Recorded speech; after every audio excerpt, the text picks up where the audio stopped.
Hello, everyone. This is Brett, and welcome to another Awakening from the Meaning Crisis Discord Q&A. We are here with Jonathan Pageau. Thank you so much, Jonathan, for being here. That's my pleasure. Well, I know a lot of people are very excited to get to talk to you. You have a lot of fans here on this server. But if we could start with just telling us, what was your journey? What brought you to being the Jonathan Pageau that we know of the symbolic world? I grew up in Quebec. I'm a French is my first language, and so I'm from a culture that was traditionally Catholic. And my parents grew up in the '60s. There was a massive change in the society here. We call it the Quiet Revolution, where French Canadians kind of moved away from a traditional mindset, moved away from the Catholic Church, and embraced kind of secularism, modernism. Um, and so my parents were kind of part of that, but they went towards the evangelical church as their out, let's say, moving out of the Catholic Church. And for them, it was really an authentic journey towards a kind of personal, more personal spirituality, a more involved spirituality. So I grew up in that context, kind of these Baptist churches here in Quebec, which were all new. They were all new converts from Catholicism. So there was a really strong anti-Catholic feeling, of course, in those churches. You can understand why, as everybody had left the Catholic Church. And so that was my context, being a kind of Baptist in an increasingly secular French Canadian culture. I grew up in that, and my father is a very intelligent and well read, just very curious and open minded person. And so it clashed a little bit with the more fundamentalist aspects of that culture, which were obviously there. I wouldn't say that everybody was like that, but they were definitely there. Let's say when I became a teenager, I was really involved. I was super into. I was kind of leading youth groups, and I was writing. I wrote several massive musicals that were toured across Quebec. All these Baptist churches would tour, would we would play these huge musicals, like 30 people, and so I was really involved. But then when I was in college, I I studied art and I started reading a lot, reading philosophy, reading postmodern philosophy, and also started to read other texts from other traditions, kind of Gnostic texts and Buddhist texts and Sufi texts.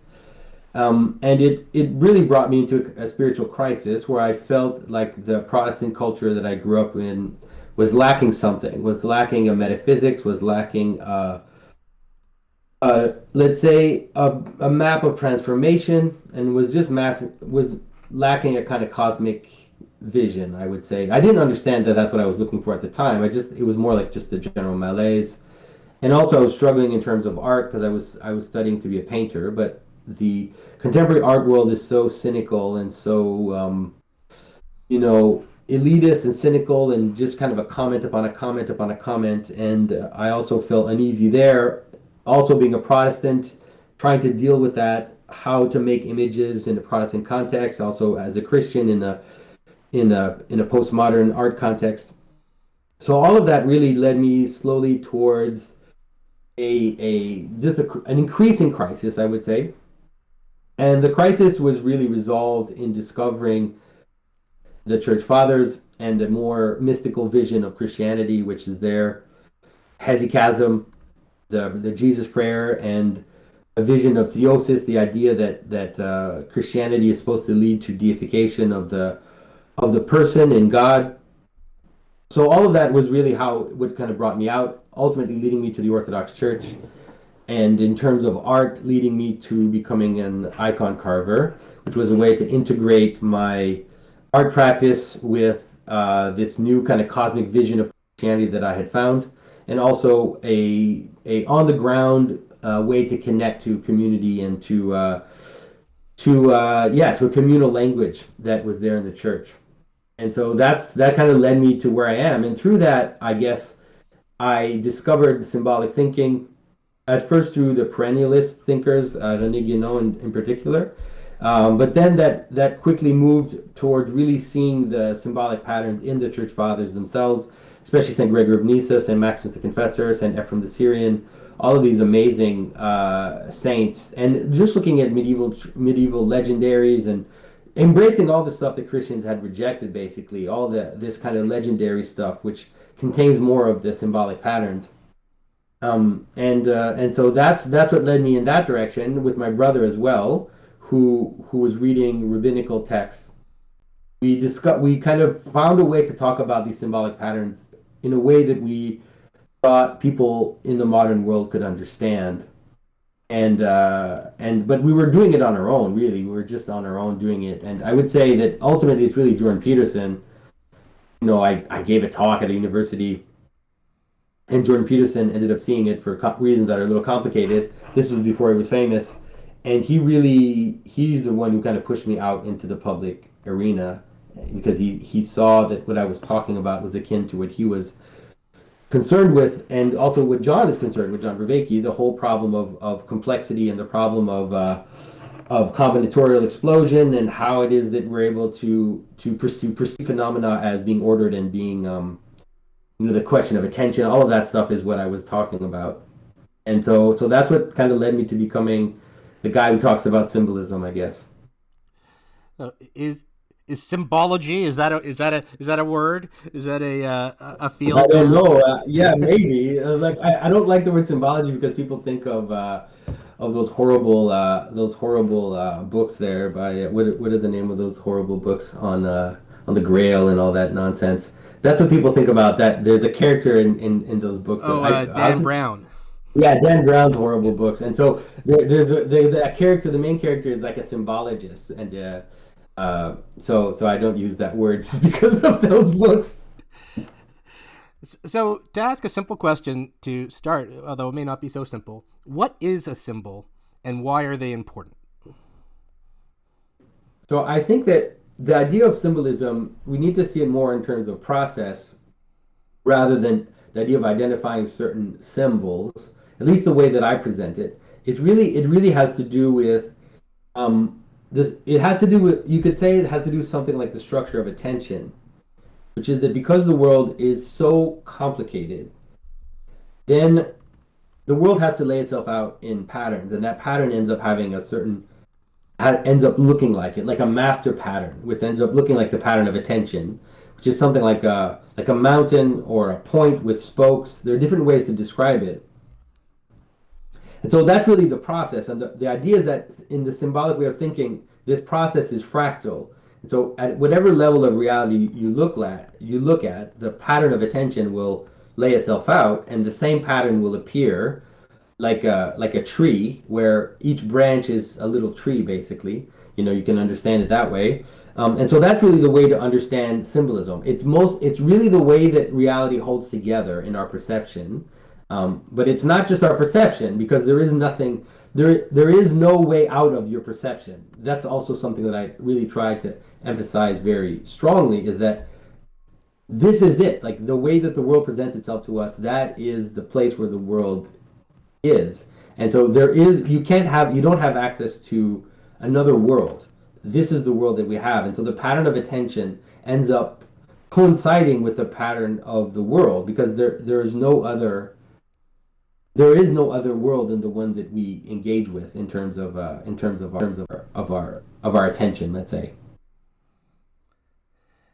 And would you say that so would a symbol be a pattern that helps us interpret and interact with other more complex patterns? Would that be what a symbol is then? So the idea would be that, okay, so on the one hand, let's say you have the basic pattern of reality, which is described in different ways in different cultures, but ends up actually being very close to each other. So let's take the cosmic pattern. So you have something like, let's say you take a yin yang pattern, you have two opposites, and that aren't pure opposites, that are kind of driven by each other. So you have heaven and earth, and heaven and earth are meant to join together in a kind of union. So it can be described as a sexual union or whatever. Um, and that creates, let's say, a point. And then that point, so imagine at the top of a mountain, you have this meeting of heaven and earth at the top of a mountain. And then that point where heaven and earth meet, where meaning and facts meet, or when essences and potentiality meet, then that lays itself out in the world and kind of flows down and breaks apart, and then goes into death, and ultimately there's an image of resurrection. But let's say that that's the basic pattern. So then when you look at certain things in the world, you pay attention to certain, let's say you're watching a movie, and so the movie has an element in it, and so the element in the movie will be an element in that master pattern. So you'll look at it and you'll see that it's playing a role in seeing the bigger picture. Um, but the thing is that it happens fractally, and so if you pay attention to the if you pay attention to the how can I say this? Pay attention to the symbol itself. It'll also end up in it. There'll also be like it'll open up, and you'll also see the big pattern in it. It really is like it's not. I'm not. This is something that has been the whole idea of microcosm and macrocosm. This is what I'm talking about, and so you see it in different theories, like there are different versions of that, but this is the idea. So in a way, yes, what you're saying is yes. So a symbol is something which will be like a part of a puzzle that will help you see, that will be part of a bigger pattern that you'll see.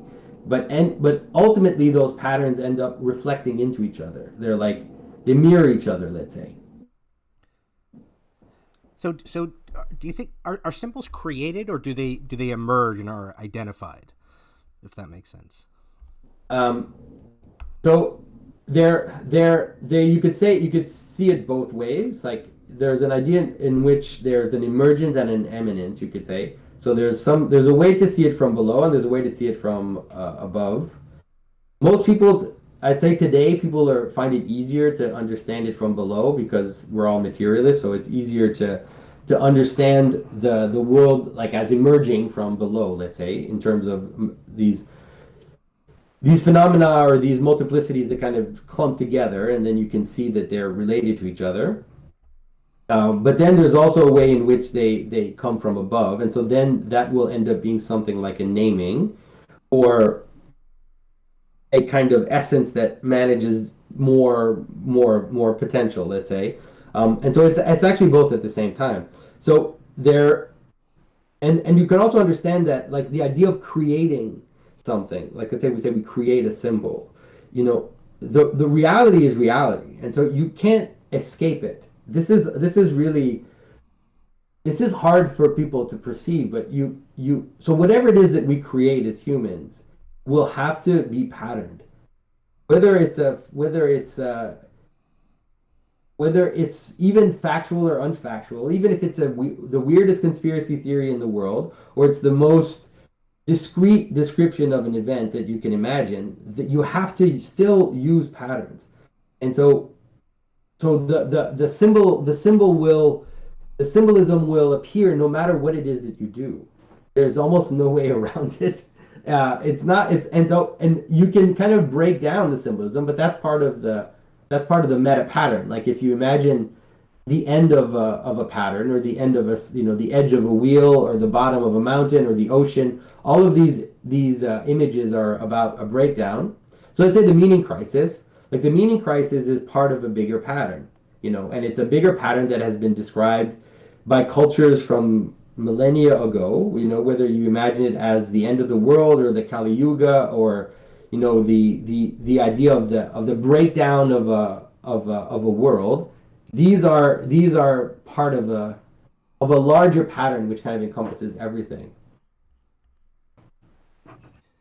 So I hope I'm not talking too abstractly. yeah, I no, feel no, like maybe I am. I think I understand you, and I guess so. I think, would you say that there are correct interpretations of symbols? You can be right and you can be wrong. Would you say that they're objective? Yeah, they are objective. And so a way to understand it would it's not just a way to understand it would be something like there are productive ways of interpreting symbolism, and there are ways that are not productive. Like that can maybe be a way for people to understand it in a more immediate way. And so if you have an insight on a pattern of the world, right, and the insight is right, then it'll cascade. It'll kind of cascade into more insight, you know, and so it'll be productive for you. If you have a wrong insight about a pattern, or it's not rightly placed, let's say you're not placing things in the right place, then it'll be stunted. It'll die. It won't be productive for you. You know, it really is like just your most immediate way of dealing with reality. You know, it's like if you there's a ways of running that are efficient, and you can run in all kinds of ways, right? There are all kinds of ways you can run, but there are ways of running which will get you to where you're going better. And so symbolism is something like that as well. There's like there are levels of insight, and there are versions of insight which are more productive for you, and there are some levels of insight which will just kind of lead you astray, or make you bang your knees a lot. As you're speaking, it reminds me of. Are you familiar with John Vervaeke's 4 Ps: propositional, perspectival, participatory, and procedural knowing? Yeah. So it sounds like you're talking about that it's a participatory and perspectival approach to knowledge in the interpretation of symbols. Would that ultimately, I would say that those are I would see them in a hierarchy, like those different ways of knowing. I think symbolism kind of can address all of these, but I think that the idea is that the participative and perspectival, they're the top of the hierarchy of attention. Like that's where meaning flows from, and other like propositional types of meanings are lower down. Let's say they're less immediate for us. Like whatever spiritual transformation, or whatever transformation of your being is going to occur, is going to happen in those. It's going to happen in the first two rather than the other ones. and finally, I want to ask you before we get to questions. So, just on a slightly different shift. So, I think you're familiar with John Vervaeke's formulation of the religion that's not a religion. Yeah. Yeah. So now I know you come from a more traditional religious background, but I know you seem to get along with people who come from a secular approach, and that's great. Do you see a role for something like a religion that's not a religion for the people who don't cohere, let's say, to the traditional religions? Do you think that is it a project that you're supportive of, given your background? Well, let me maybe say it this way. I think that like the symbolic way of understanding the world is that the world stacks up, and so things have to cohere at all the different levels. I think that the idea of an ecology of practices for me is difficult. It's difficult for a bunch of reasons. It's difficult because there's something about the meaning crisis, or the situation in which we're in, which is a manifestation of extremes, you could say. And one would be something like a move towards a totalizing narrative that we see. The other is also a move towards fragmentation, just a breakdown of cohesion. And I feel like there's something about the idea of ecology of practices, which is akin, in my opinion, to something like the New Age movement, which is the idea that we just everybody is free in their own to kind of identify the things that they want to do, and then whatever is good for you kind of approach. And I think that doesn't work.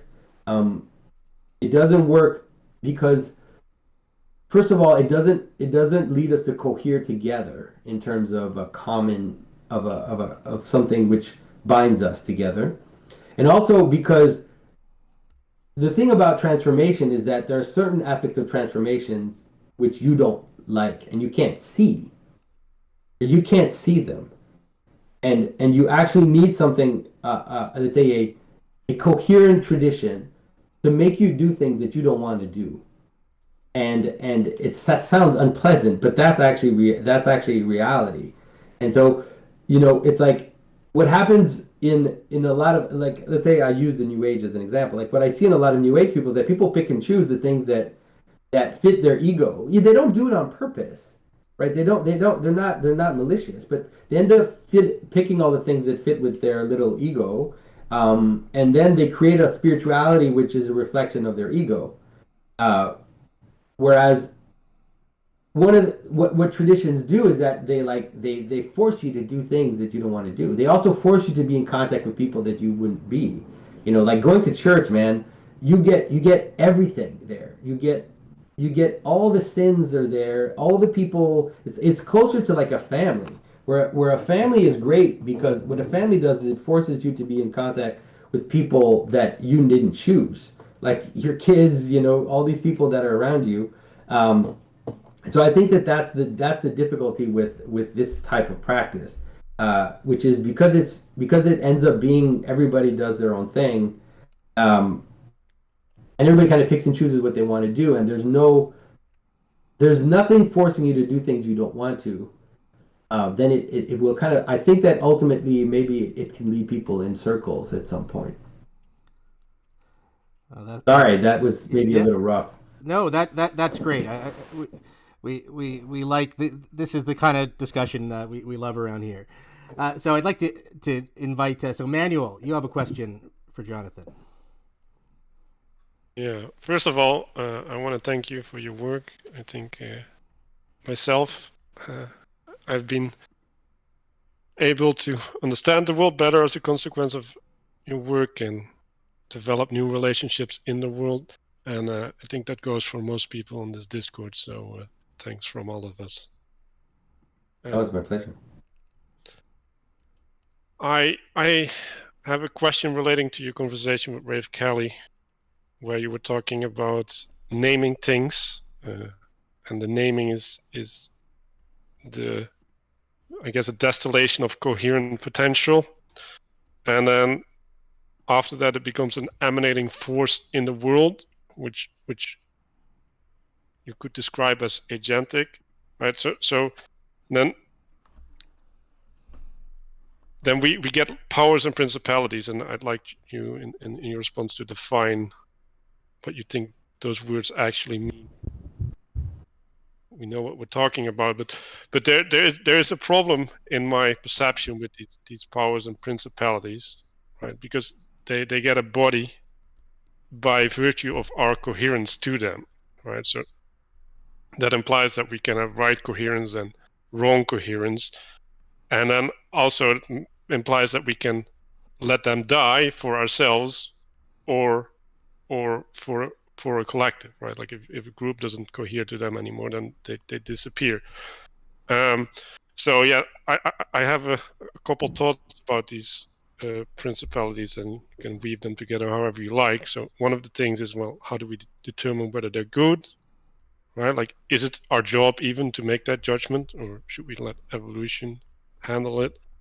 And I think also the principalities might be a way that we can triangulate our relationship with the divine. So maybe there's like a temporary use for them, and when we have stabilized our relationship, we can discard them. So I guess that coheres in a question like, why should we treat principalities as something more than what makes the world intelligible? Okay. So I would say, so there's a lot of stuff in what you're saying. For people who are struggling to understand, so the idea is that what we realize is that there are what you could call kind of transpersonal beings, and we play a part in that because, like Manuel was saying, when we cohere to these transpersonal beings, you can imagine it as like an easy way to understand it is a city, like the angel of a city. Let's say there are more complex versions of this, but like the idea that a city is analogical to a human, that it has the same level of complexity and agency that a person has, but at a higher level, is probably the easiest way to understand that. And so this is something that I've been, like, your question is something that I've been really pondering on very deeply for a very long time, and I'm struggling to formulate it in a way that is, I want to formulate it in a way that doesn't lead people into weirdness, but so if you look at, there's an icon. Sorry, this is all audio, but there are images of what's called the ladder of divine ascent. These are Orthodox images, where you see monks going up a ladder. At the top of the ladder is Christ in a divine presence, where he's receiving the monks that are going up. So you have the principle of incarnation itself. You have incarnation itself at the top, and then at the bottom you'll have like the mouth of death or something, like this animal mouth that's in fire. And on one side of the monks you'll have angels guiding them up, and then on the other side you'll have these demons kind of pulling them down. So you can understand the cosmic world as this ladder, let's say, as this kind of ladder of ascent. You can understand it as the cosmic spheres, like Dante did, where you have this cosmic ladder of principalities and powers that are above you. And so the idea of having an angel and a demon on so you know how that image in the cartoons where you see a guy with an angel on one shoulder and a demon on the other. And so I've been trying to formulate a version of that at every level of reality, where every level of reality has something like an angel or a positive principality and a negative principality. Positive principality which is moving it up, and a negative principality which is kind of pulling it down. And so that's kind of the way that I deal with it. And so every being that exists at different levels has something like in it the capacity of being pulled up by a higher principality, and the capacity of going down by being pulled by a descending principality, you could call it. And so that's the way that I kind of deal with that, in terms of when you say, so you can see it concretely in the being. So imagine a city, right? A city is a great example. I always use that because it's just so simple. So there's a way in which a city can be moving towards heaven, let's say. And so the way that city is moving towards heaven is that it embodies common goals. It embodies a coherence, so a lack of corruption, where the potential from the bottom actually gets connected to the higher purposes. So you have money coming up from the people, and then you have goals coming from above, and then these cohere, and so you actually get a road, and you get a park, and you get a program, right? And so, but then there are other ways in which the city can kind of break down. The people can stop to cohere, people can stop to care, and then you'll have corruption. So then there'll be a disconnect between heaven and earth, where the let's say the projects from above, let's say building a park, is not going to happen because the money coming from below ends up being funneled towards a fragmentary purpose, like this counselor's new house, or there'll be some corruption in the system which will break down the coherence of the city. And so this is that breakdown can actually appear as an actual breakdown, like a physical breakdown, but it can also appear as an excess of tyranny, because there's a relationship between the excess of solidity and the excess of breakdown. A true, let's say, living being has to find balance between those two. So if you take a being like a city, you can actually see how the being is moving towards heaven and how the being is moving towards hell, you could say. And then you can see that in your life, in your life you can see that as well. And so you can understand it, let's say, in terms of something like virtues and vices as well. And so you can have, let's say, the demon of pride, which will have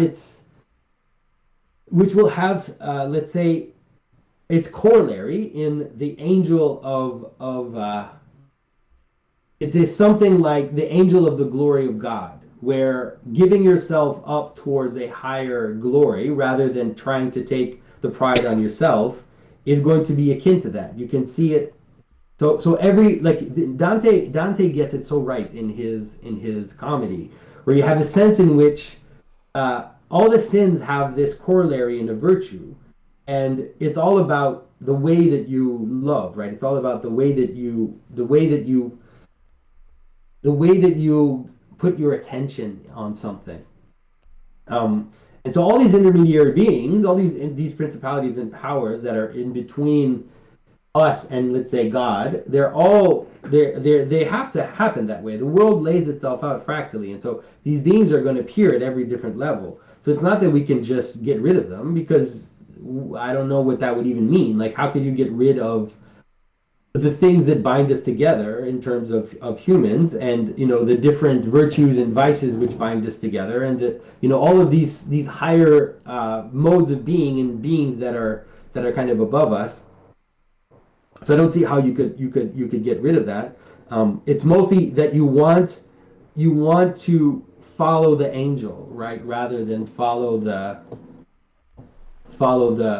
demon in terms of all these different powers and principalities. So I don't know if I'm answering your question. I hope I'm somewhat answering it. Yeah, I think you had a valuable ideas, right? Like following the true elements of the thing, and then not relating to the bad, or like revivifying the bad. And I think you were describing worship in some sense, right? Like we worship the principality, and that gives it life. So yeah, that might Yeah, and be. so the idea, like, let's say the Christian idea would be to have a hierarchy of attention. And so for example, like the problem that in a Christian way of describing it would be that you don't want to worship the principality, because if you worship the principality, then you make it into the ring, right? You made it into my precious, and that doesn't work, because that's when it starts to break down. What you want is to have a hierarchy of attention, so that you give increasing the amount of attention the higher up on the hierarchy you go, and that ultimately your attention is to this infinite God of love, which is above all of the principalities.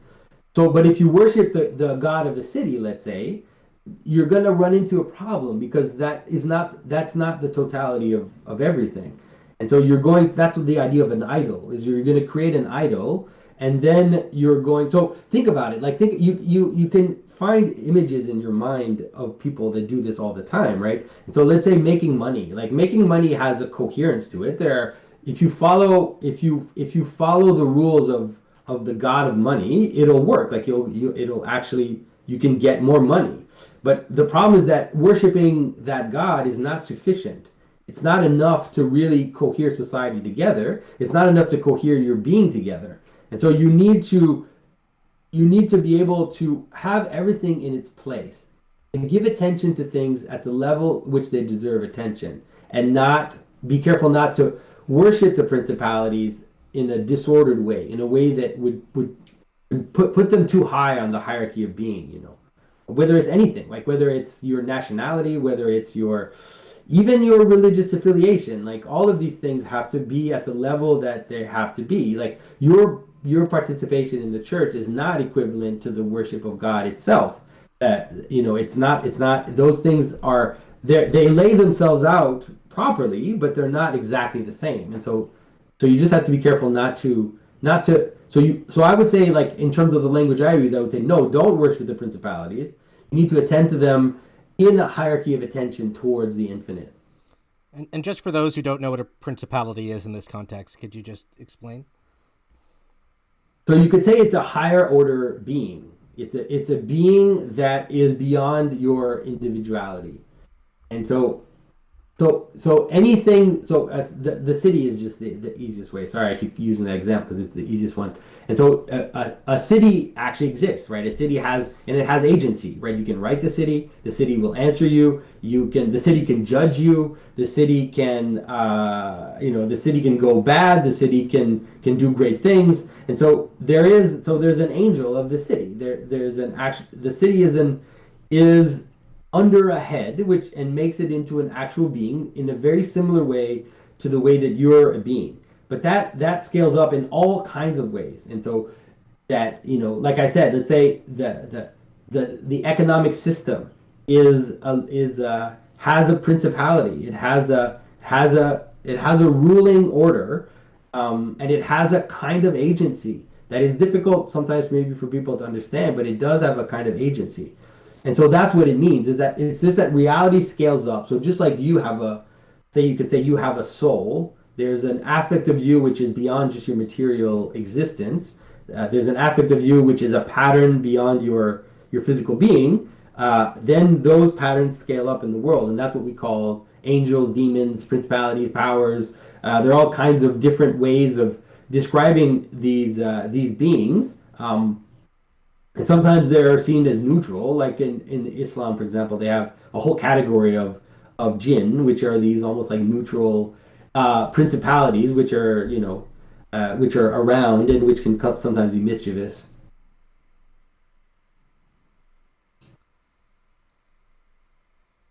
All right, thank you. Matthew, you have a question for Jonathan. Hi, Jonathan. I want to echo what Manuel said about making your voice publicly heard in the various venues. I've been listening to you and a bunch of others for a while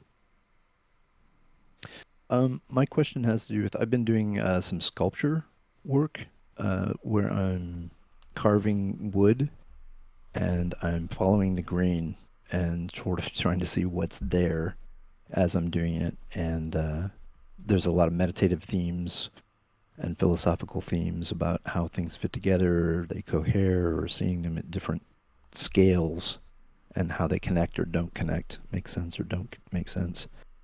And so as I'm working on this, it's become, it was its own thing, and it started showing, I don't know how much of it I brought there, but it turned into a sea turtle. So my question has to do with, I know that you have a class on iconography and carving, and I wonder if that's still going on, what that's like, and if there's any specific, if you know any connections symbolically to sea turtles. The sea turtles, yeah. Well, yes, I do have an online. I set up online most week. I usually had these week-long carving workshops that we used to do before COVID, and so because of COVID, I ended up putting that up online, and so yes, that is still available. There actually is a dearth of carving tools, and so people are struggling to get the tools, from the different tool manufacturers. But yeah, so I'm still doing that, and it is available even for beginners who want to take, because it's like I really go through all the details. There's like 30 hours of maybe not 30 hours, but there's like at least 10 hours of content where I'm trying to show people the way to do it. So is it technique as well as Yes, symbolic context? so it's I would say it's mostly technique, and so there I do talk about the symbolism as I'm carving, but it is mostly I take you through all the different steps of how to make the image, from the pattern to taking out the background, how to hold the tools, how to finish. So it really is like a very, very explicit. First time carvers have been doing pretty well in terms of getting to the image, at the end, because I have 3 cameras, and so you see the close up of the tool, you can see, kind of the general sense. So it's a very detailed class, let's say. And so in terms of the sea turtle, I think that in general turtles are definitely have always, in many cultures, they've had a very powerful place, let's say, just because they seem to be something like a cosmic image just in their own just the way that they're made, because they have this capacity to kind of retract and manifest themselves, and so they kind of go back into almost like a seed form, let's say, as they go into their shell, and then they also come out of their shell and manifest themselves with six, like four legs, a head, and a tail. And so it really is almost this kind of image of a cosmic manifestation, you could say. So that's probably one of the reasons why, and it's also because the shell of the turtle is like a dome, so it looks like the dome of heaven, and then the bottom of the turtle is like the earth, and so it looks like a meeting of heaven and earth. So it has a cosmic shape, a turtle. So that's probably one of the reasons why, this whole idea of like the turtles that are stacked up on each other, indefinitely, this kind of image of the cosmos as these turtles stacked up on themselves. So it mostly has to do with how worlds are born and die, or not die, but how worlds are born and then return to their point of origin, let's say. So it's like a procession and return, this kind of basic Neoplatonic motif. And so that's what a turtle has in the way that it presents itself to us. Does that make sense? Sure. I guess I was kind of hoping there would be something specific. I heard your discussion with your brother, met you, about symbols and how, like, they're not just abstract representations. And so when I was doing some minor research on this, that was what I ran into, is that if you just sort of are looking around for turtle, that you get a lot of generic sort of turtle things, and not much that's actually about the specific animal that I'm sure back in the time fishermen or people in the sea who were going out encountering turtles, like, it meant something to them in particular, well, aside from food, but that they would have a certain relationship with it. Anyway, but thank you. Yeah, but this is the most important thing to understand, is that symbolism is structural. Like, it's not. So that's why. So what I'm trying to describe to you is how the turtle is manifesting the structure of the cosmos, and why it's been so important in several cultures. Is because it seems for people to be like a very potent version of how reality works. It's kind of showing us. It's showing us how reality works in a specific way. And so, like, a tree will show you how reality works in a certain manner, and the turtle will do that in its own way. And so that's also kind of what symbolism is. And the turtle is different from other. So let's say, like, a bird. So a bird will usually represent something like a higher principality. So it has to do with music and pattern, and it has to do with the idea of, also sometimes how heaven can also take things from below, can kind of act as a tyrant, let's say. And so birds will represent angels and be about this top thing. But a turtle is really a more complete image. Like, it's a more cosmic image. So so you're right. So you can think that maybe it sounds generic. It's actually just more encompassing than, let's say, if you I don't know, if you did like an earthworm. Like, obviously an earthworm doesn't represent what a bird represents. Right. I think I see what you're saying. And I when you mentioned the fractal thing, that's a theme that's been going on for me recently. Sort of seeing things echo in other things. Yeah, and also because the turtle has that really geometric pattern on its back, which is I think people would have been really impressed by that.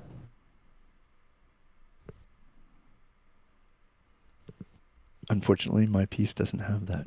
Oh. Let's see how it goes. Thank you for taking my question. Pleasure.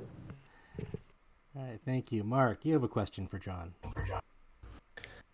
Yeah, Jonathan, great work. I love the videos. I really think that what you're doing is super important to what we need right now. And this ties right to my question. So one of the things we're doing on this server is we've modified John's 4 P's of knowing model slightly We take perspective as a more fundamental, and then we replace it with what we're calling right now, this week, who knows what it'll be next week, the poetic way of knowing, right? And so that's something like the way we understand metaphor and symbols and parables, etc. And the way we think of this is as a way of understanding the connections, relationships, and navigation of the participation of the world, right? So you have participatory knowing and poetic knowing on one side of the brain, and one is sort of not the objects, but that's as close to analog I can get, and which is participation. That's the movement, whatever kind of movement it is, and then the poetic is the connection, the relationships, the patterns that we use to use that movement. And then what I've been doing with that model is I have a YouTube channel, Navigating Patterns, where I'm using that to do sense making, because I think what you're doing is speaking in the poetic. So you're speaking about everything in the poetic frame. And I think that the lack of exposure to symbols and symbolism per se means that we can only create closed worlds, and we can't open up to the potential to that higher order system. We can't transcend. We can't move up that ladder that you were talking about. And I just want to know if that sort of structure, and I mean, I had to compress it obviously because time. I just want to know if that structure sort of resonates with you in terms of the problems you're seeing with the world. No, I think you're right. I like it. I like the idea also because it's still a P. It's a good idea. The idea of poetic, if you understand it properly, is a good term to use. You understand it the way that the ancients understood the idea of music. When Pythagoras talks about the music of the spheres, he's obviously not talking about the heavenly spheres making a bunch of sounds. It's really about pattern. It is about the capacity to see pattern. And so I like the idea that you have this perception, intuition, of pattern, and then you have participation as an engaged version, an engaged version of entering into the world of patterns. But I have to say though, like in terms of what I'm doing, I think it's important to understand that what I'm doing is like second rate. What I'm doing is almost like it's like medicine for the end of the world, because ultimately in a normal world, nobody would have to explain symbolism. Explaining symbolism means we're in a meaning crisis. That's what it means. I mean, and everybody knows we are, but we have to not confuse explaining symbolism and the symbolism itself or the patterns themselves. And so the hymns or the dances or the processions or all the pattern things we do, the festivals, even the carnivals, these are the actual poetic and participative let's say functions. And the intuition, like the perception of the pattern, let's say, or the capacity to create patterns or to engage with them and to kind of reproduce them, is different from the interpretation. And the interpretation, like I said, because a lot of people, this is important, because a lot of people ask me, why is it that if we look at the church fathers, none of them are talking the way that you are? Why is it that when we look at the ancients, no one is talking the way that you're talking today? And that's really because they didn't have to. The reason why we have to explain symbolism today is because there's a breakdown.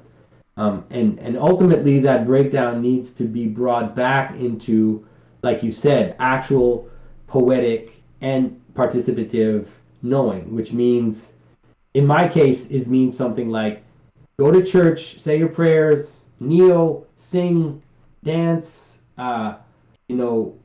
do the things, right? Not just talk about them. Yeah, no, that's exactly it, right? So if you have four types of knowing, and propositional and procedural is on the left side of the brain, that's where we're stuck per se, right? Who creates closed worlds, and then we're unable to correctly participate because we don't have access to the poetic way of knowing or understanding the world or relating to the actions that we take in the world. And then the problem is that the difference between exposure and experience, right? So you can know the procedure for something, but if you don't do it, it doesn't happen. Right? So it's a no-op, and it's the same thing on the other side. You can participate, but if you participate procedurally in something that's supposed to be poetic, you end up stuck in the closed world because you're using procedures to participate instead of using the poetic song, language, whatever way of navigation. And it's the navigation. So we don't even understand the navigation, right? Because to your point, we're in the meaning crisis. That's what causes it. That's sort of where we've been for a while on this server anyway, some of us. And then you still have to enact it. But I think your work's important because you're at least pointing to the fact that it exists. And I think there's a way people don't even understand metaphorical language. And that's, something like, Trump doesn't make any sense. And there's that whole, some people take him literally where other people take him, seriously, right? They understand what he's saying, but they know he's not being literal and exact. He's being more metaphorical, and some people don't understand that sort of metaphorical language, and the fact that you're able to point to it, I think, is super important. So please don't downplay that. I think we'll get people into participation in the right hierarchy. To your point, I'm hoping that my channel is going to point in that direction as well if I'm successful. So, but that answers it. Thank you very much. I really appreciate your time. It's great to have you here. Oh, great. Perseus has a question that he'd like me to read. Is or should religious faith be about accepting something as true or recognizing that we can never know the truth? Sorry, not so much on the symbolic theme right now, but that's my question. So it's a hierarchy. I'm gonna use that word every time I talk. And so So the idea, let's say, of a religious participation is that you have a hierarchy of truths that point towards the unsaid or the unsayable. And so the problem we have as moderns is that it's like we either want one or the other. We have a sense that we don't understand how it all lays itself out in this kind of proper hierarchy, which moves from the unsayable or the unsaid into actual propositions, which though are not the unsaid itself, are, let's say, are some kind of aporia or some kind of contradictory statement, which will lead you to the unsaid. But you can't neglect that. You can't just say, oh, well, that's just the statement. I just want the thing that is beyond, right? I just want that. Then you deny the world. Like you don't want to deny how the world lays itself out. And so for example, like in Christianity, you'll have the idea that beyond all statement, God is beyond all name, all statement, even being itself. God is being and non-being. God is a trinity, infinite trinity, all these terms that are contradictory, that Christ is human and God, that there are all these aporic terms that are used to describe something which is beyond description, but then it lays itself out. There's a wonderful, if people are interested, there's an amazing article, and you can find it online. It's called Tradition and Traditions by Vladimir Lossky, and this article is actually one of the key elements to my own kind of conversion to orthodoxy, because he really lays out a kind of ontological hierarchy that moves from silence into spoken word, into into the written, but not written just in terms of writing, but in terms of any kind of fixed, let's say, fixed tradition that's either practice or architecture or art or whatever. But so he kind of shows how this actually flows out. These things flow out of each other. So like a good example, this is an example that I've been kind of keeping in my mind for a long time. My brother studied Kung Fu for many, many years, and he talked to me, he would tell me about these mythological swords that exist in Kung Fu, and that the second highest sword in the Kung Fu mythology is a sword that if you put the sword in the water, then all the twigs will come and the twigs in the water will kind of flow towards the sword and will hit the sword and get split in two. So it's like you put the sword in the water, and then everything that's in the water will actually kind of flow towards the sword and will be cut in half by the sword. And he said that's a second high sword. And the highest sword in the Kung Fu world is a sword that if you put it in the water, anything that's in the water will avoid the sword and won't touch it. So this idea that the highest Kung Fu master is the master that doesn't fight, right? So this is the unsaid. This is the beyond the practice, beyond beyond the being, the particular being. But that doesn't negate all of Kung Fu. It doesn't mean that everybody else in Kung Fu doesn't fight. But it doesn't mean that I can say, well, I know that the purpose, the ultimate purpose of Kung Fu is to not fight, and so I'm just going to chill here and not fight. Right? And so that's the same with religion. And so it's like we believe things to be true at the level that they're true, and they become a ladder to lead us towards something which is beyond pronouncement and beyond any kind of any law or any name or anything like that. So you have to join those two parts of the question together, you would say. Thank you. Hario has a question that they'd like me to read. What's the best way for someone to continue to find symbology in the scriptures after they have finished language of creation? You and your brother do a terrific job holding my hand through the Bible, but how do I even begin to do that myself? I would say, you can do it. There are different ways you can do it. One is, I would say it might be a good idea to do it in collaboration with other traditions. So, for example, once you kind of have a symbolic understanding of scripture, then a way to participate in that is the hymnography of the church, is the tradition, the different typological traditions that you find in the fathers or in Christianity. So as a Christian, a good way to do it is typology, is to always try to see how different stories in the Old Testament, you could say something like, fit into Christ or fit into the incarnation, or are part of the incarnational story. And so every little aspect of the Old Testament, you ask yourself, what aspect of the incarnation is this manifesting? So that will create like a thread, and this is easy to do because you can find it. Like you can even find it, like, I don't know what Bible, I don't know which Bibles have that, but like, for example, when I was young, in our French Bibles, they used Origen's reference system in the scripture. So at the end of verses, you would have all these other verses that are linked to that verse. And that was put in there by Origen, which means that it's like he had massive, amazing analogical thinking. And so, like, even if you just follow those and you go from the New Testament and then you read in the Old Testament the verses that refer to it, it'll help you. And at first, sometimes you won't even understand. You'll be like, why is this verse related to that verse? But that type of exercise will help you to kind of start to see the symbolic patterns emerge out of Scripture. So that would be one of the ways I would think would be a good way to do it. Those two ways, let's say, involved with other traditions of the church, iconography, architecture, hymns, all of that, and then this typological way of doing it. Another way is the Psalms, man. The Psalms are all like little cosmic images. The Psalms are really condensed because they're hymns, and so they're very, very potent in terms of seeing the symbolic patterns. Sorry. Right. Sam Adams, I sent you an invitation. You're up next.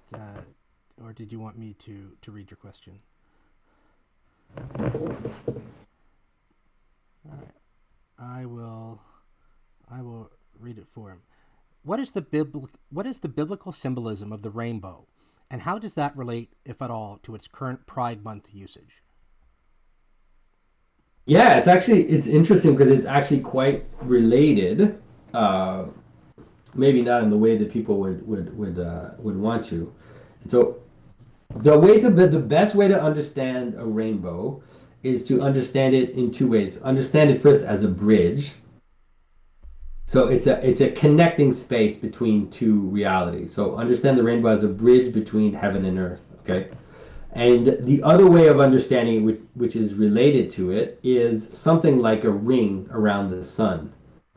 So we tend to think of a rainbow often just as just the one rainbow, but there's another version of the rainbow which is important, which is the rainbow that appears around the sun, the I forget what it's called. Anyways, it's circumzenithal arc is what it's called. That's the technical term for that kind of rainbow.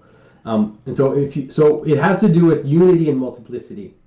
So imagine the sun at the center as this pure invisible light, and then the rainbow is a breakdown of that. It's multiplicity. It's the breaking of the one light into multiplicity itself. So that's what a rainbow is. That's why it's a bridge, because a bridge is a place where identity breaks down, but it's also a connection to another identity. And so a bridge is a transition between two identities.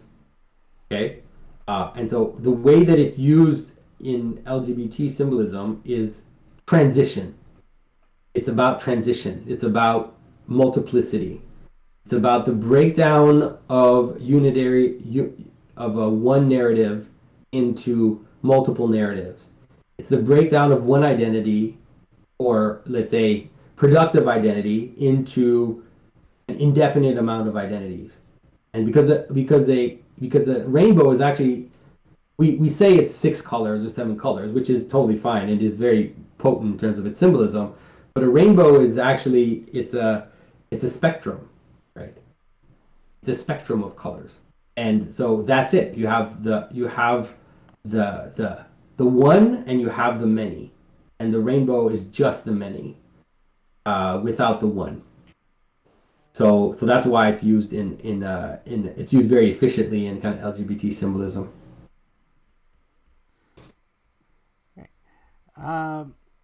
Rob G has a question. How do the Christian Neoplatonic virtues of faith, hope, and agape, or the 4 cardinal virtues, fit into your worldview? And how can they be applied in life in general, or in creating arts and crafts? Maybe apply one to life and one to craft making or appreciating art. I mean, I think that's too difficult a question to kind of answer just like this, because it requires me to kind of hold a lot of things in my mind at the same time.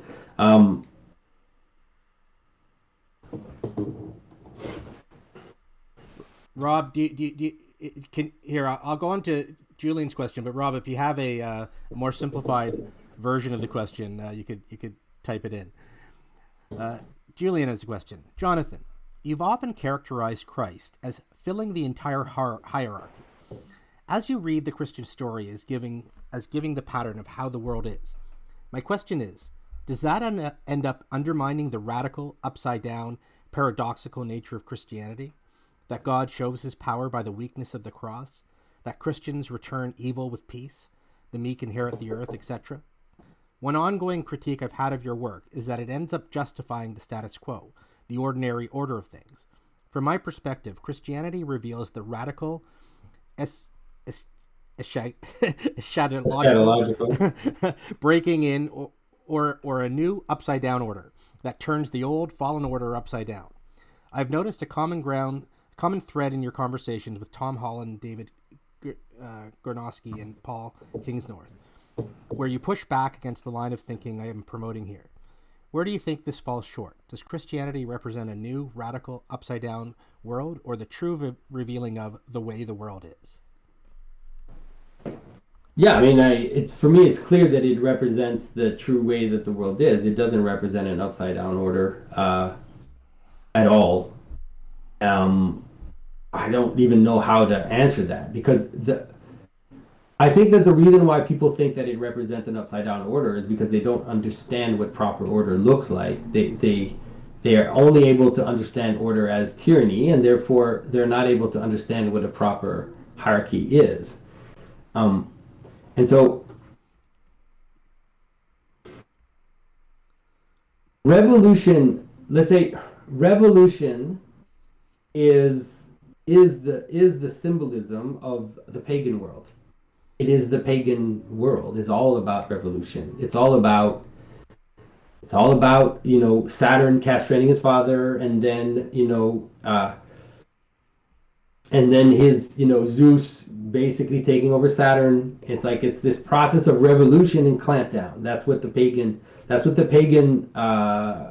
the pagan cycle is. And so we don't want to choose one of those two, because in the pagan vision you have the revolutionary move, which is the bottom taking from the top, and then you have the top trying to kind of just smack down its order on the bottom, right? So you have Saturn castrating his father, and then you have Saturn eating his children so that they won't get him, right? Those are the two moves in the pagan, let's say, structure of reality. And so what Christianity is trying to offer is, and you could say, and if you want to use the word revolutionary, whatever, is a radically different way of understanding reality.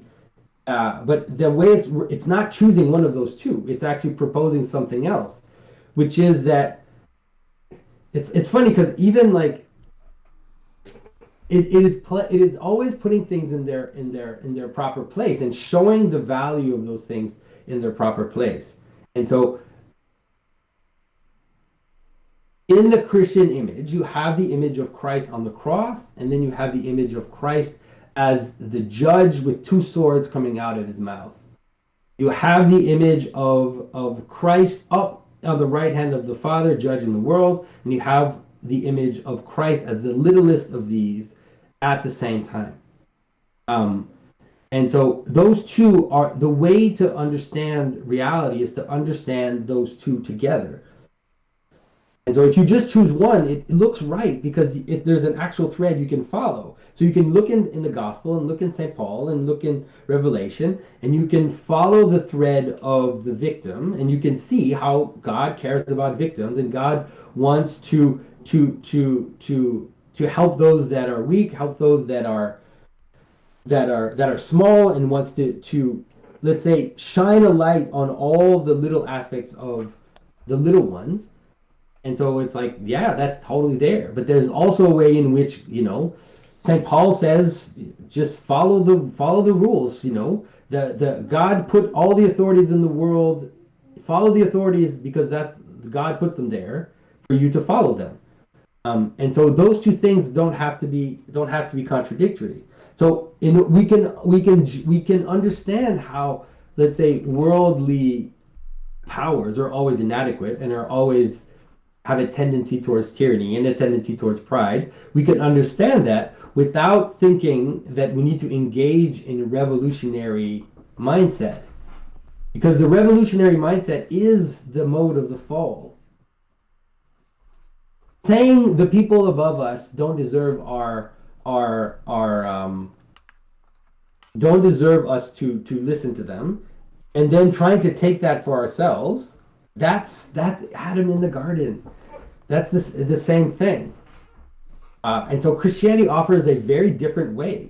And so you see it like, and it doesn't mean that you're just going to do whatever the king says if the king is telling you to do things that are inappropriate and that are wrong. And it doesn't mean that you're going to rebel against the king and you're going to cut its head off and then declare that you're the new king. Like it's going to be neither of those. It's going to look like St. Francis of Assisi, who both is the most meek and humble monk, but then also uses that meekness and humility to subvert the tyranny of order when the tyranny becomes excessive. And that's totally possible to do. There's a story that I tell sometimes. You might have heard it before, some of you, but I always forget. I need to look up which saint it is because it's horrible that I don't remember. But there's a saint, an aristocrat, who ended up becoming a saint. But she was an aristocrat who became a nun in the city, and in the city, the monk, the priest of the city, was a total lecher. He was sleeping around, and he had prostitutes with him all the time. So he was completely corrupt. And so one day, this woman knew that the priest was actually with a prostitute at the moment, like he was in his bedroom with the prostitute. So she went into the priest's bedroom. She grabbed the girl from the bed. She threw her out of the room, shut the door, then turned back to the priest and got down on her knees and said, "Father, I need to confess my sins." And so it's like, if you want to understand Christianity, that's Christianity in like one little nutshell, where it is the capacity of truth and humility to come together to put things back in their proper order. So yeah, so that's how I understand it. And it's like, for me, the idea that Christianity is a revolutionary movement, it's not. It's very simple. It leads to social justice. It leads to what we're seeing right now, and it doesn't. It's not a good perspective. Like this is where things are going right now in terms of this kind of woke religion is not going to lead us towards more unity. It's not leading us towards more love.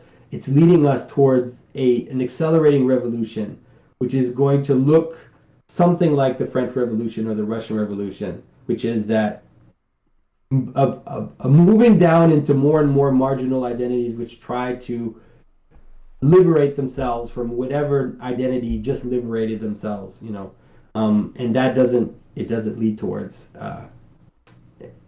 towards communion. Thanks. Chad has a question for you, Jonathan. Hey, Jonathan. What's the significance of Legion knowing Christ's name before he ever meets him? And then what's the significance of after he's healed, he asks Christ if he can join him, and Christ tells him, "Nah, stay here and help these people and tell them what the Lord had done." That story changed my whole everything about me, and I'm just wondering what that means to you. So that story, I mean, that story is really, really. There's so much, man. That's such an amazing story. So first of all, you can understand it as the tyranny of multiplicity, like in that person, right? The problem of multiplicity, or giving in to multiplicity. And so he's, the idea of the possessed man is that he threw himself in the water and threw himself in the fire. But that in that image, just that image, you have an image of the excess of the breakdown, the excess of the meaning crisis, you could say, where it's like an excess of hot and cold, an excess of solidity and fragmentation, an excess of tyranny and multiplicity at the same time. So you get this powerful image, right, of this person who is completely in the sway of this breakdown in his being, and it manifests itself as being a slave to many, many masters at the same time, right? And so think about that, like in yourself, like how you can feel that, when you have different desires at the same time, when you love and hate someone, when you want to work out, but you also want that second piece of cake, when you it's like that being ripped apart. Everybody has experienced that, but then in the story of the demon possessed man, it's taken like to the extreme, let's say. And so the idea is, of course, that the demons are recognizing the incarnation. They're recognizing the Christ as the one who will defeat them. They know that he's the top of the world, that he is the source of reality, and so that's why they recognize him. They know that that's the solution to what they are. The solution to this kind of demon possessed reality where you're ripped apart by a million things, right? The logos is the solution to that.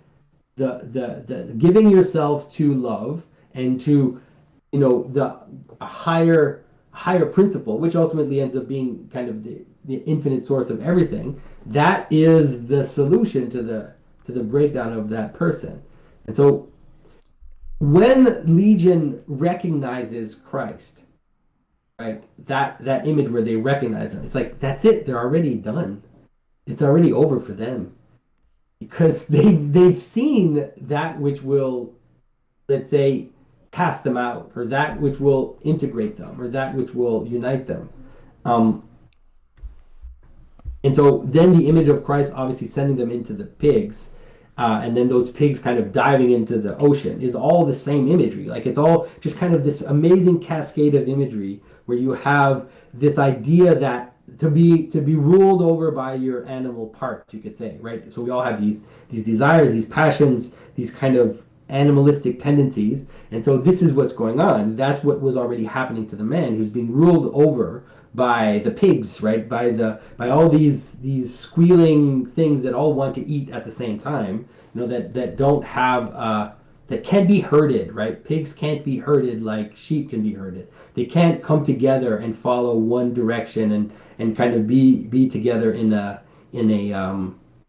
kind of communion of direction, you could say, right? That's one of the reasons also why sheep are used by Christ, is because they're herded. They if you've ever seen sheep, right, they almost strangely kind of they come together. So all this multiplicity joins together and follows the will of the shepherd. And so that's the image of what needs to happen inside of you. So the pigs are the opposite of that, right? They're this kind of chaotic force, and those get thrown down into the ocean, which is already this image of the primordial chaos, or this image of death, or this image of this breakdown, which is at the bottom of the world. And that story is such an amazing story that I could go on forever talking about that story. Could you? But why does he tell him after he asked? Oh, why did he tell him to stay? Yeah. Well, okay, so there's a bunch of stuff. There's a bunch of stuff going on in Christ. There's an idea, if you read the Gospels, there's a sense in which Christ is trying to remain hidden, at least at the beginning of what he's doing. And this has something to do with the image of Christ as a seed, right? And so the seed which is hidden in people.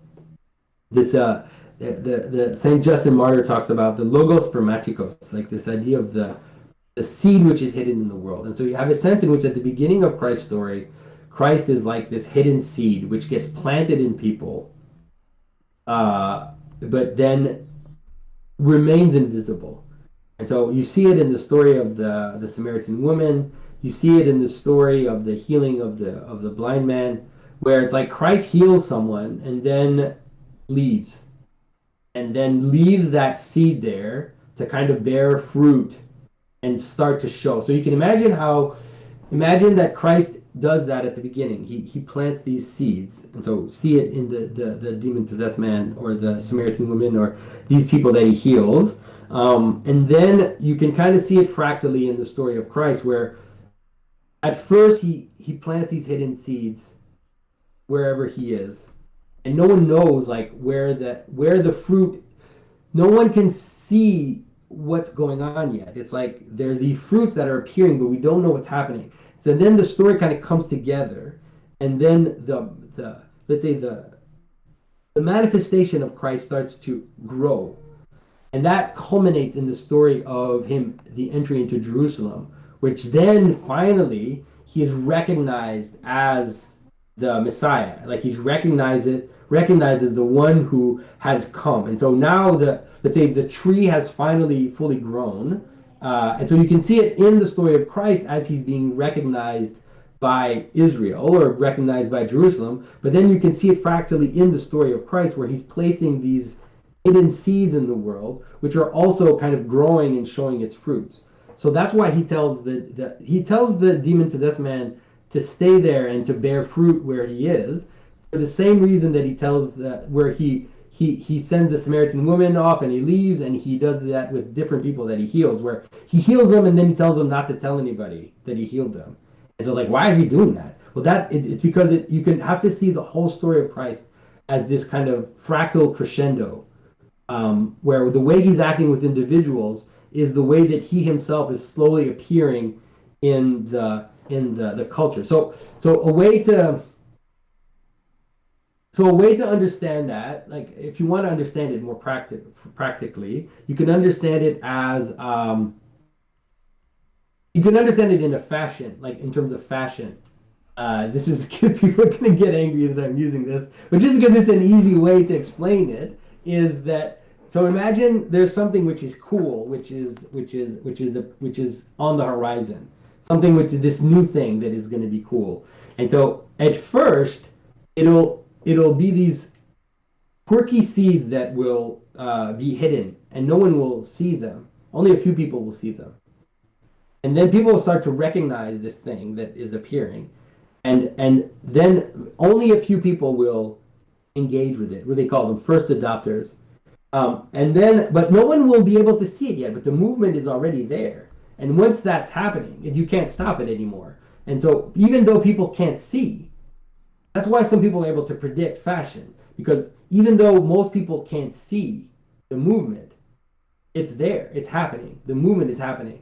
And so, as the first adopters start to show the fruits of this new thing, then it starts to kind of emanate from them and starts to propagate, and it starts to gain momentum in culture until finally it becomes something which everybody recognizes as having body.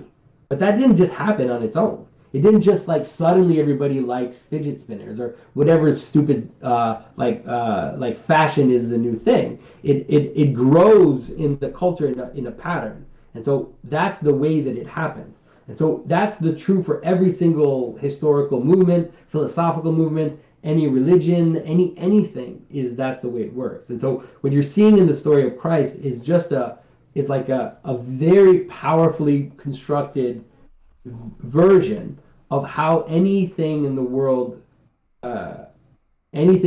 actually appears. Like how seeds are planted and how they grow, and then their fruit appear to the world. Thank you. Rob G has reformulated his question. All Arts right. and arts and craft making seem minimalized in modern philosophical thinking and a lot of religious experience.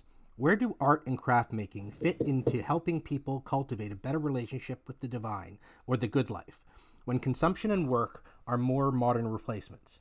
How can a person use art making to grow beyond their cynical modern perspectives? So there's a way, like I think that there's a way in which Aristotle talks about this, and it's taken up in Heidegger's the question concerning technology, which is it's one of my favorite modern works in terms of philosophy. And there's a sense in which this capacity to gather multiplicity into unity, where let's say Heidegger uses the image of a chalice, and so right, you have this vision of the chalice, and then you take elements and you gather them together into an object which has a purpose. And so to do this, and to do it in a way that shows to the world the purpose of the object, and also manifest a pattern of beauty, pointing to higher beauty, you could say. That I think is it is a form of, like, a little form of revelation. It's not arbitrary that the modern world, in its breakdown of meaning, would move towards factory making, in which the process of creating a purposeful object is broken down, and no one is actually making that object. And so no one has the kind of spiritual satisfaction of gathering the elements together into a finished project, a finished purposeful object, which will kind of manifest which will manifest some little spiritual truth, or make you participate in a spiritual truth. And so I think that that's something which can be done. Like, if you want to make, like, making furniture, or making things is definitely a way to have kind of, especially if you're doing it deliberately, a way to kind of have little embodied epiphanies, of how multiplicity comes together and joins together into one, especially if you're doing it with a sense in which even the form of the object itself is not just pure purpose in that kind of utilitarian way, but it's a kind of purpose joined in harmony and beauty. I think that definitely is a way. And so, yes, now I understand what you meant in terms of if you kind of understand the virtues, these virtues as joining together into actually making things, I think that's definitely something which is possible. Now the problem, this is not a little problem. The problem is the dilettante and kind of pastiche problem, which is that the hobby making, like, okay, there's nothing wrong with having hobbies, but in the idea of the hobby is already a problem. The hobby is a meaning crisis problem, right? And so it's difficult to just make things just to make things. And so if you're just like making things in your spare time just to kind of make things, it's fine. There's nothing wrong with it. It'll do something for you. But I think that actually making things for people. So it's funny because people will think it's weird what I'm saying, but it's like if you think of selling the things that you make, and it's not about money. It's about entering the things that you make into the world, and not just having them be your own idiosyncratic pleasure that you engage in. And so like trying to enter the things you make into the world will also act as a laboratory to show you what it is you're doing right and what you're doing wrong and what you're being so idiosyncratic about that no one cares about it. Like if no one cares about the things you're making, then there's something you need to think about in terms of what it is that you're doing. And so I would say that's probably. So I think you're right, but I think because we're so used to this idea of hobby as a kind of something which is actually not part of my life, it's probably best to try to integrate it as much as possible. All right, Jess, you have a question for Jonathan. Hi, Jonathan.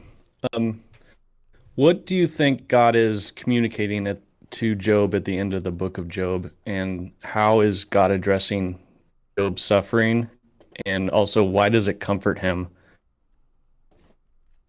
Man, it's like asking me the hardest question in the universe.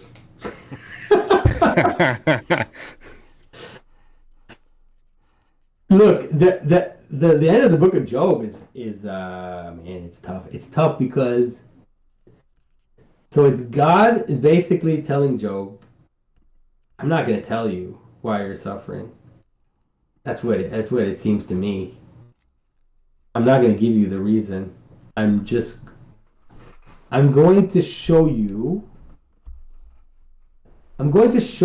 how can I say this? I'm going to show you mysteries about the universe, which will help you see something more about, let's say, the power of God or the power that is behind everything. And that is the answer to your suffering, and it's not an actual answer to your specific suffering. So it's tough because he doesn't tell him. He doesn't even tell him what happened. He doesn't tell him, "Oh, I let the devil go and destroy your life." He doesn't say that. He says, almost says like, look at these mysteries of the world. Look at these mysterious creatures that I tame, that you can't understand completely, and so it actually ends up being close to what Jordan Peterson says, which is that meaning is an answering to suffering, but the meaning, it won't necessarily be the meaning of your suffering. It won't necessarily be like an answer to why it is that you have to go through this crap that you're going through, but it'll rather be a higher order meaning which will gather your suffering into something more. So the idea of aiming above, like aiming higher, I think that's probably the best answer I can give you in that sense. But there's also something like the very end, like the coda of the book of Job is important. People ignore it, but they try to also make it like as if it's not part of the book, but I think it's important, because it basically says, it sounds boring, but it's basically saying something to the extent of what I'm saying all the time, which is something like, go to church, say your prayers, go to communion, go to confession. And it's that's what he's saying. He's saying that actually will end up being the way in which you will have access to these higher invisible mysteries, and not necessarily in this just existential mode, or this kind of psychologizing mode that we embrace so much. But rather engage, practice, right? And so maybe you guys actually will understand more than other people. It's like these practices, like this actual engaging with reality directly, and focusing, doing things that focus you towards the higher things. That is actually what's going to help you, transcend the suffering. Thank you. Sorry, go ahead. But there's also something else. Like there's a Christian version. In the Christian answer to Job, you could say, there's something else. Like there's another answer to suffering, which is not the one that you find in Job, and it's the cross. Like the cross is more than the answer of God to Job. The cross is something like, if you suffer with purpose, then that suffering gets turned into glory.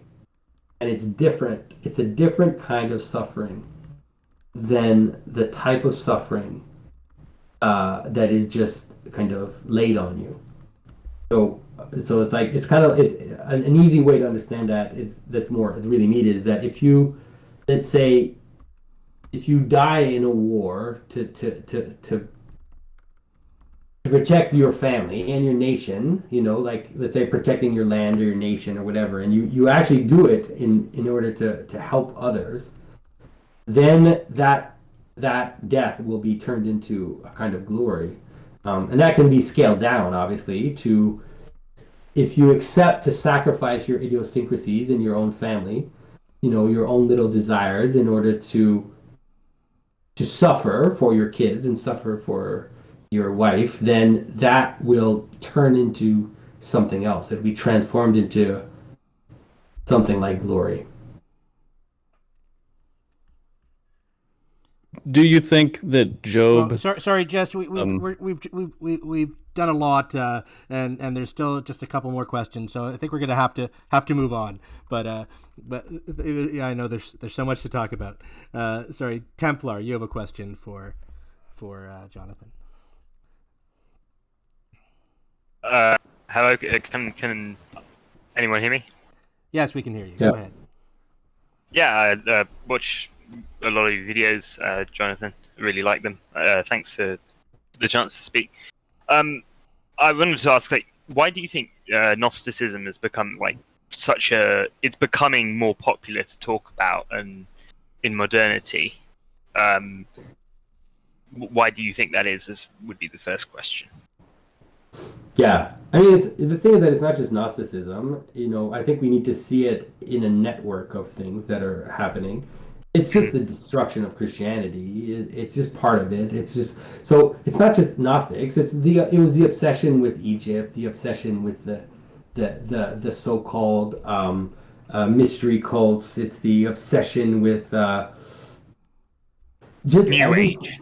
Yeah, well, it's not just New Age. It's about gathering the fragments of reality. It's like gathering all that has been rejected and then wielding it as a weapon. There's an image that I've been bringing up a little more recently, so I guess I'll bring it up again here. There's an image in the Eddas that the demon Surt, who's basically Saturn, like it's just Saturn. Or Satan, and so this demon Surt at the end of time, will gather a chariot made of fingernails, and will like attack the world on this chariot made of fingernails. And so that's what's going on. All these residues. So that's why, like, if you look at people like Bart Ehrman and all these people, what they want to do is they want to find every single like alternative version of Christianity, every single possible different narrative, like multiply the narratives as much as possible. Yeah, So everything but the truth. Yeah, all these alternative narratives that you can find, and then just try to flood the world with them. And so every few years we get a new gospel. You can just expect it. It'll happen before Easter, and it'll happen like a few weeks before Easter. They'll announce to us that they found a new gospel, and that this gospel invalidates all, and it just keeps happening over and over. And you can see how like mundane it's become. But that's the same thing with Gnosticism. It's like the Nag Hammadi Codex. That's the real thing. The Egyptian religion, that's the real thing. The ancient mystery cults, those are the real things. Christianity is just some. So you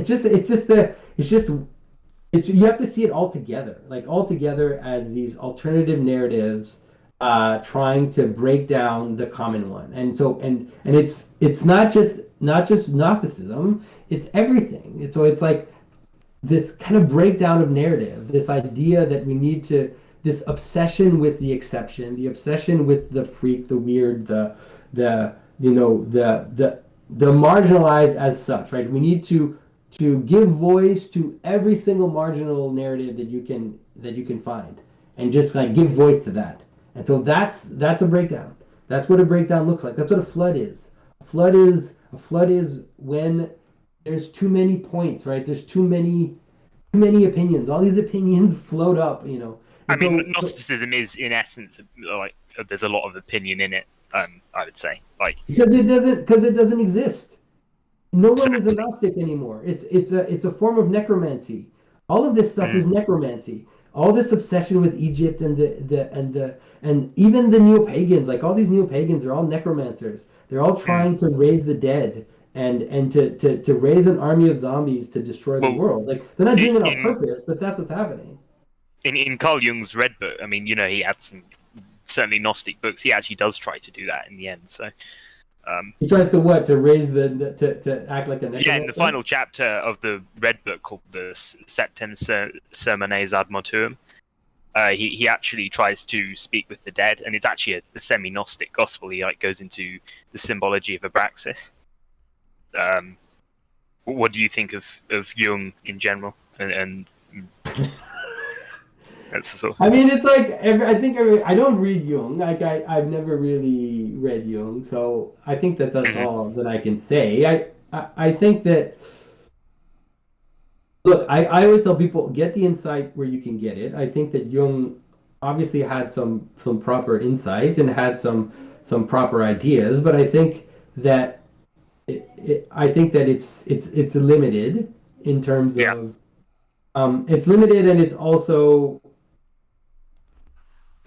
how can I say it? It's like I don't know. I guess that's the best way to say it. Is that I could probably like you can take Jung's system and some of the ideas in it without having to accept the overall premise necessarily. Is that? Yeah. So let's take a simple example, which is that, let's say, the idea of the unconscious, right? And so in a traditional model of the world, there is something like the supraconscious, right? You can call it the nous, or the supralogical, or the something above logic and something above explicit consciousness. And then there's something below consciousness, right, which is this kind of chaotic source, multiplicity, this water at the bottom of the world, and so the sense that you get is that Jung just conflates both of them together. Like for him, it's all the same. So he doesn't have a sense in which there's a difference between the kind of chaotic free flow of desires and passions, and the way in which reality lays itself out in ordered patterns from above, let's say.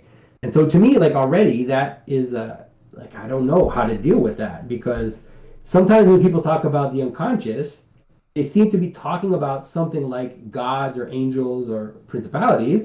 And then sometimes when they talk about the unconscious, they seem to be talking about this kind of free flow, crazy, like, you know, Spirit world kind of thing. dreamlike, you know, hybrid world. And so it's Yeah. like those two things are not the same.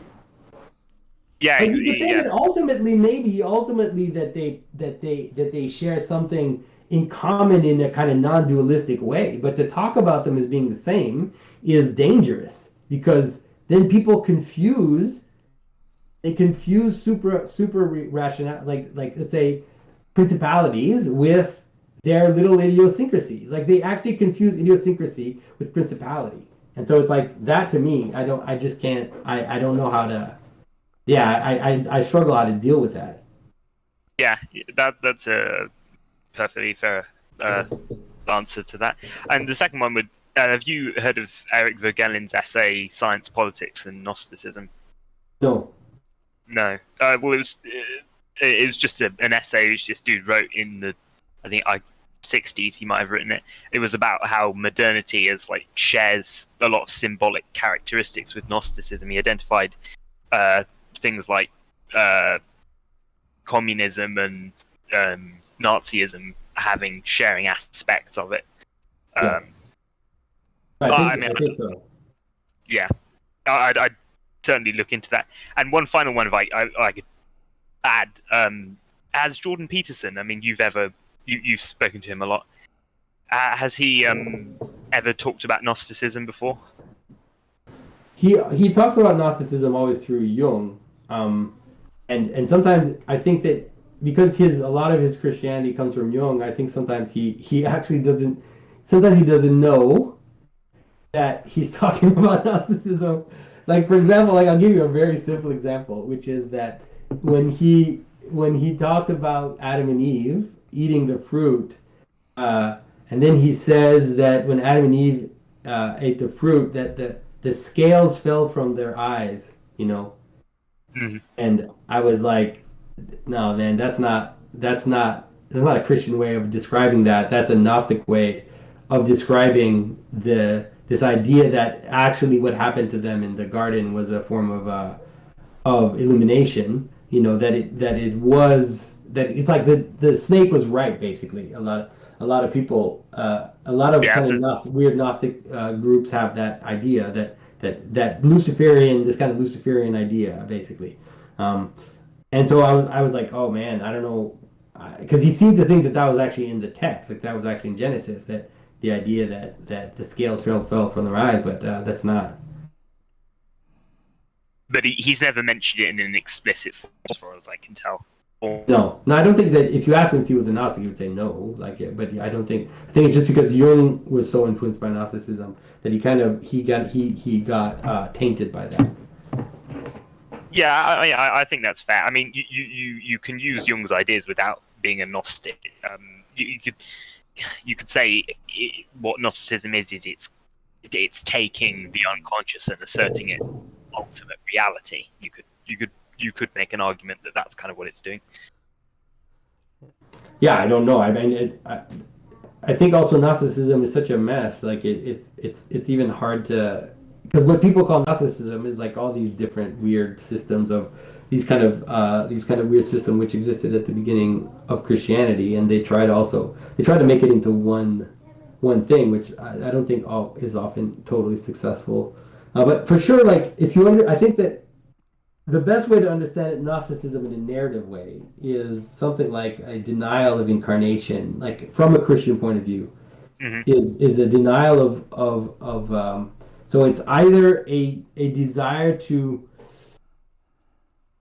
it's a desire to kind of, how can I say this, to posit reality as being completely fallen, and so it leads to all kinds of different conclusions once you find that reality itself is evil or something like that, and so it leads to all these actually multiple conclusions. Thank you, Templar, for that. I know we've kept you over time, Jonathan. I don't know, like, how long do you want to go with this? Well, I don't know. if I can ask you one final question. So when you go through symbols, or when I listen to you or JP Marceau, you see so deeply into these symbols. How can the average person, or the average person listening to you right here, how can we get better at interpreting symbols? What can we do now to be able to get more out of our own symbology? Yeah. But I would say that for sure there's time. Like there's a bottom-up aspect which I think is just necessary, and it's hard to avoid that. Is you actually have to fill yourself up with stories and images. And so, like, I'll give you an example. Like, when I started, I would go to the McGill Library on Saturdays, and I would spend, 5 hours at the library. And what I would do is I would take out books of medieval imagery, books of just, different frescoes, different illuminations, and I would stack up like 15 books on my table, and then I would start to go through them. And then I started documenting them, and I started creating patterns. I started to say, like, okay, so I'm going to take out all these images of Ascension. So I would have like a stack of images of Ascension. Then I would look at them, and I would see what's different about them, what's the same about them. So it's like I put in a lot of work to get here. And so I would say that the best thing is to, first of all, to know the stories, right? Know your Bible stories, know not just the Bible stories, know your fairy tales, know the places where the symbolism has have become distilled. Like, learn the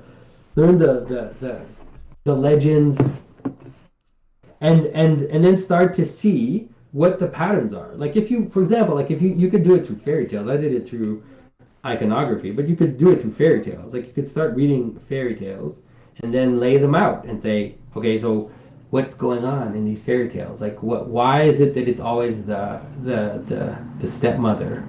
Why is it always this? What's going on? Like, what's happening? And then you'll start to see patterns emerge.